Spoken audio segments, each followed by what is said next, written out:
Samajwadi party अध्यक्ष बनने के बाद मुख्यमंत्री अखिलेश यादव आज से मिशन 2017 के रण की शुरुआत कर चुके हैं। सुल्तानपुर में उन्होंने कहा कि समाजवादी सरकार ने सभी वादे पूरे किए हैं। लोगों ने फैसला ले लिया है कि इस बार कोई नहीं, केवल समाजवादी सरकार, कोई नहीं, केवल साइकिल वाली सरकार बनेगी। मैं ये बात कह के जा रहा हूँ बड़ी जिम्मेदारी के साथ पत्रकार साथियों के साथ। आप देख लेना जब बजट उनका आएगा तो कहीं न कहीं हमारे समाजवादियों ने जो काम किए उनकी नकल करने का काम उनका बजट करेगा।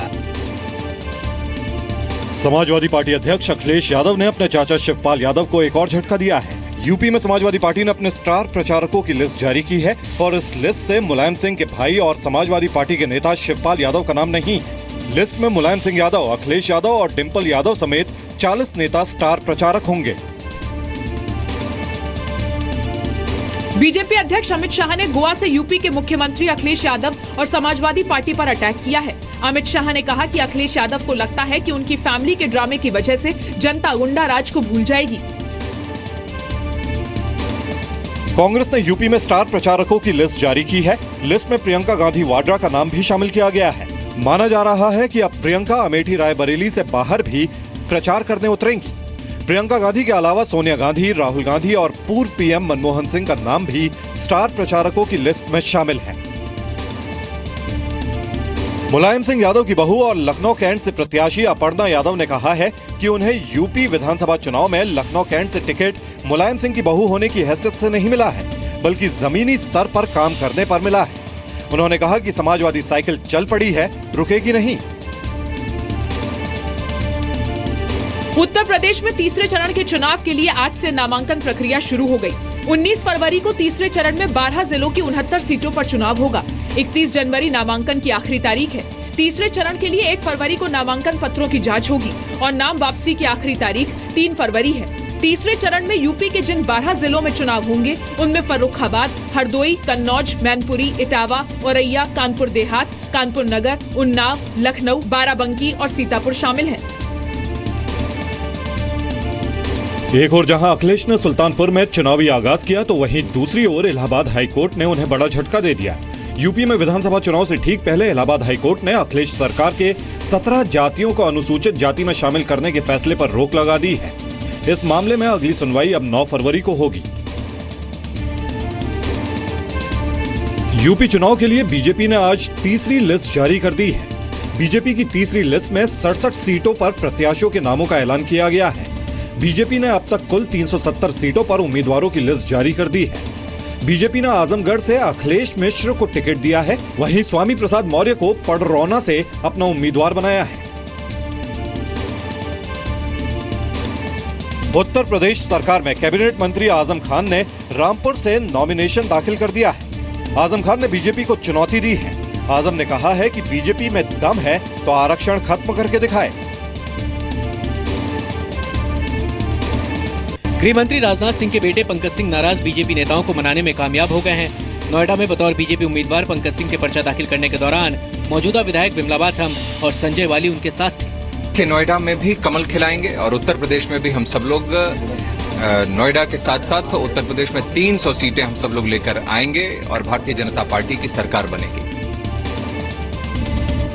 उत्तर प्रदेश के कौशाम्बी में टिकट बंटवारे पर बीजेपी कार्यकर्ताओं को गुस्सा नजर आया। नाराज कार्यकर्ताओं ने बीजेपी प्रदेश अध्यक्ष केशव प्रसाद मौर्य के विरोध में नारे लगाए और उनका पुतला फूंका। इलाहाबाद वेस्ट सीट से बीजेपी उम्मीदवार बनाए गए राष्ट्रीय सचिव सिद्धार्थ नाथ सिंह का इलाहाबाद पहुंचने पर जबरदस्त विरोध हुआ। सिद्धार्थ नाथ सिंह को काले झंडे दिखाए गए, उनकी गाड़ी को रोककर हंगामा किया गया। समर्थकों और विरोधियों में जमकर झड़प हो गई। यूपी चुनाव से पहले बीजेपी से साधु संत नाराज हो गए हैं। अखाड़ा परिषद अध्यक्ष नरेंद्र गिरी ने कहा कि बीजेपी ने राम मंदिर के नाम पर साधु संतों को धोखा दिया है, लिहाजा वो बीजेपी के लिए प्रचार नहीं करेंगे। यूपी चुनाव के लिए अजीत सिंह की राष्ट्रीय लोकदल पार्टी ने अपने उम्मीदवारों की चौथी और पांचवी लिस्ट जारी की। आरएलडी ने 21 सीटों के लिए उम्मीदवारों का ऐलान किया है। यूपी में लोकदल के अध्यक्ष सुनील सिंह ने समाजवादी पार्टी के खिलाफ चुनाव आयोग को चिट्ठी लिखी है। सुनील सिंह ने यूपी की सत्तारूढ़ पार्टी के इशारे पर मुलायम सिंह के समर्थकों पर धमकाने का आरोप लगाया है। लोकदल के अध्यक्ष सुनील सिंह ने सुरक्षा की मांग की है। यूपी में समाजवादी पार्टी और कांग्रेस के बीच गठबंधन है, लेकिन अब भी कार्यकर्ताओं के बीच कंफ्यूजन है। अलीगढ़ के कोल विधानसभा सीट से दोनों ही दलों के उम्मीदवारों ने पर्चा दाखिल कर दिया है। अखिलेश यादव ने कोल विधानसभा क्षेत्र से अज्जू इशहाक को उम्मीदवार घोषित किया था, जिसके बाद उन्होंने पर्चा दाखिल कर दिया। दूसरी तरफ कांग्रेस की तरफ से विवेक बंसल ने भी नॉमिनेशन कर दिया है। कौशाम्बी के चायल से बीजेपी कैंडिडेट संजय गुप्ता पर केस दर्ज किया गया है। संजय गुप्ता पर आचार संहिता उल्लंघन का केस दर्ज किया गया है। उम्मीदवारी घोषित होने के बाद संजय गुप्ता ने अपने समर्थकों के साथ पूरे कस्बे का दौरा किया था।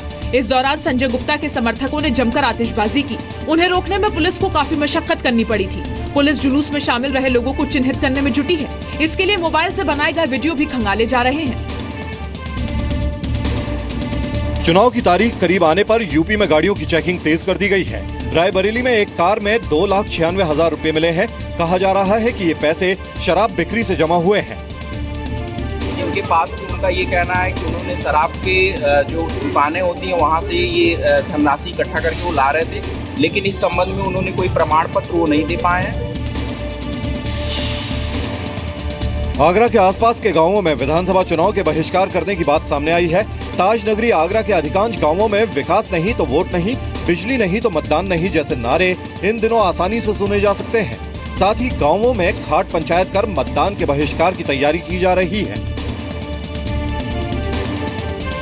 पंजाब के अकाली दल ने अपना चुनावी घोषणा पत्र जारी कर दिया है।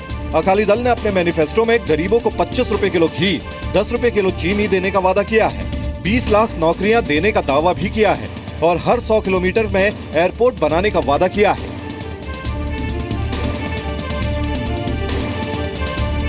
यूपी के बलरामपुर में बीजेपी के टिकट बंटवारे पर बगावत के सुर उठने लगे हैं। टिकट कटने के बाद कार्यकर्ताओं ने जुलूस निकाला और पार्टी के खिलाफ वोट देने की धमकी भी दी है। पलटू राम जैसे बाहरी आदमी को टिकट क्यों दिया गया? इससे पहले भी रमापत शास्त्री को टिकट देके बीजेपी देख चुकी है। बलरामपुर की जनता ने उनको नकार दिया और बाहरी प्रत्याशी का नाम आया, उससे सभी कार्यकर्ता आहत हैं, निराश हैं। मुलायम सिंह के संसदीय क्षेत्र आजमगढ़ में समाजवादी पार्टी में घमासान मचा हुआ है। मुलायम सिंह के खास ऊर्जा मंत्री वसीम अहमद का टिकट कटने से समर्थक नाराज हैं। समर्थकों ने धारा 144 का उल्लंघन करते हुए जुलूस निकाला। पुलिस ने वसीम अहमद के 11 समर्थकों को गिरफ्तार कर लिया है। शामली जनपद में आज पार्टियों के बागी नेताओं ने नामांकन दाखिल किए। थाना भवन विधानसभा सीट से बीजेपी प्रत्याशी सुरेश राणा और कैराना से बीजेपी के बागी हुकुम सिंह के भतीजे अनिल चौहान, समाजवादी पार्टी से बगावत कर चुके मनीष चौहान और आरएलडी नेता जावेद राव ने नामांकन दाखिल किया है। मध्य प्रदेश की जनता चाहती है विकास हो, नौजवान चाहता है रोजगार मिले, बहनें चाहती हैं सम्मान मिले और वो तमाम चीजें भारतीय जनता पार्टी की सरकार लाने में सहायक होंगी। उत्तराखंड में पीडीएफ कोटे से मंत्री दिनेश धने और प्रीतम पंवार की कांग्रेस से टिकट को लेकर बात नहीं बन पाई है। कांग्रेस प्रवक्ता मथुरा दत्त जोशी के मुताबिक नरेंद्र रमोला टिहरी से, जबकि मोहन मल धनौल्टी से चुनावी मैदान में उतरेंगे। दिनेश धने के खिलाफ टिहरी में नरेंद्र रमोला कांग्रेस के उम्मीदवार होंगे, जबकि धनौल्टी में प्रीतम पंवार के खिलाफ मनमोहन मल कांग्रेस उम्मीदवार होंगे। बीजेपी मिशन पंजाब में जुटी है। पंजाब के अबोहर में गृह मंत्री राजनाथ सिंह ने जनसभा को संबोधित किया। राजनाथ ने इस दौरान बादल सरकार की जमकर तारीफ की। ऐतिहासिक परिवर्तन आपने किया है, इसलिए मैं आपका स्वागत करता हूं। आजाद भारत के राजनीतिक इतिहास के पन्नों को पलट कर यदि कोई देखे, इस नतीजे पर पहुंचेगा कि आजाद भारत के इतिहास में 2014 के पहले किसी भी गैर कांग्रेस राजनीतिक पार्टी को क्लियर मेजॉरिटी हासिल नहीं हुई थी। भारत के इतिहास में पहली बार क्लियर मेजॉरिटी यदि गैर कांग्रेसी किसी पार्टी को हासिल हुई है तो भारतीय जनता पार्टी को हासिल हुई है और हमारी एनडीए की सरकार हुई है। मुजफ्फरनगर की बुढ़ाना विधानसभा सीट पर पति और पत्नी एक दूसरे के खिलाफ चुनाव लड़ रहे हैं। मुजफ्फरनगर के पूर्व सांसद कादर राणा बुढ़ाना सीट से नामांकन दाखिल करने पहुंच गए हैं। हैरान करने वाली बात यह है कि कादर राणा की पत्नी सैयदा बेगम बुढ़ाना विधानसभा सीट से ही बीएसपी की उम्मीदवार हैं और उन्होंने शनिवार को ही नामांकन पत्र दाखिल किया। शाहजहांपुर की तिलहर विधानसभा सीट से कांग्रेस के पूर्व केंद्रीय मंत्री जितिन प्रसाद को समाजवादी पार्टी और कांग्रेस के गठबंधन के बाद 2017 के विधानसभा चुनाव में प्रत्याशी घोषित किया गया है। इस सीट पर बीजेपी से रोशन लाल वर्मा और बीएसपी से पूर्व राज्य मंत्री अवधेश वर्मा चुनाव लड़ रहे हैं। पंजाब कांग्रेस प्रदेश अध्यक्ष कैप्टन अमरिंदर सिंह ने कांग्रेस प्रत्याशियों का विरोध करने वालों को कड़ी चेतावनी दी है। कैप्टन ने कहा कि जो भी कांग्रेसी उम्मीदवारों का विरोध करेगा उसे हमेशा के लिए पार्टी से निकाल दिया जाएगा। केंद्रीय मंत्री हरसिमरत कौर बादल ने मानसा के सुरूरगढ़ में अकाली दल के उम्मीदवार दिलराज सिंह भूंदड़ के लिए चुनाव प्रचार किया। इस मौके पर उन्होंने आम आदमी पार्टी पर एनआरआईज को भड़काने और पंजाब का माहौल खराब करने का आरोप लगाया। उत्तर प्रदेश में टिकट बंटवारे को लेकर घमासान मचा हुआ है। कांग्रेस प्रदेश उपाध्यक्ष इमरान मसूद ने सहारनपुर नगर सीट पर मसूद अख्तर के नाम का समर्थन किया है। इसके बाद पूर्व मंत्री संजय गर्ग नाराज हो गए हैं। दूसरी तरफ महानगर सीट से शशि वालिया का टिकट कटने से कार्यकर्ता नाराज हैं। सक्रिय जो हमारे अध्यक्ष जी हैं उनकी सक्रियता को नकारते हुए संगठन ने किसी बाहरी कल जो अभी रिसेंटली बसपा ज्वाइन की, जिन्होंने बसपा छोड़ के कांग्रेस ज्वाइन की, उनको टिकट दे दिया गया। यूकेडी नेता काशी सिंह एरी ने कहा है कि प्रदेश की जनता समझ नहीं पा रही है कि प्रदेश में कौन बीजेपी से है और कौन कांग्रेस से। लिहाजा यूकेडी प्रदेश की पूरी 70 सीटों पर चुनाव लड़ेगी। पूरा गड्ढम गड्ढे है, दोनों भ्रष्ट हैं, दोनों लुटेरे हैं और इसीलिए वो लूट कहां से ज्यादा कर सकता हूं उस दल में जाके अपना वर्चस्व बनाने की कोशिश कर रहे हैं। पिथौरागढ़ विधानसभा से उत्तराखंड क्रांति दल की महिला उम्मीदवार सुषमा बिष्ट ने अपना नामांकन दाखिल किया। इस दौरान उनके साथ शीर्ष यूकेडी नेता काशी सिंह एरी मौजूद थे। सुषमा बिष्ट ने कहा कि वो शहीदों के सपनों को पूरा करेंगी। पंजाब में कांग्रेस का प्रचार कर रहे आनंद शर्मा ने अकाली बीजेपी गठबंधन सरकार की 10 साल की नाकामियों को गिनाया और कहा कि इन 10 सालों में मौजूदा सरकार ने पंजाब की अर्थव्यवस्था को बर्बाद कर दिया है। पंजाब बहुत पिछड़ा है। पंजाब आज 14वें दर्जे पर है भारत के 30 राज्यों में। अपने आप में चिंता की और शर्म की बात है।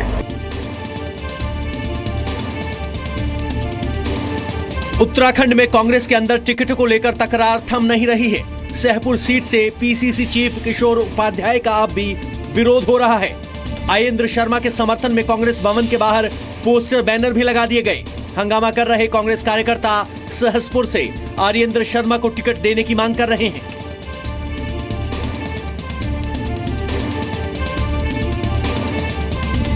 चुनावी हलचल के बीच बॉलीवुड अदाकारा और बिग बॉस कंटेस्टेंट रही रिमी सेन आज भारतीय जनता पार्टी में शामिल हो गई।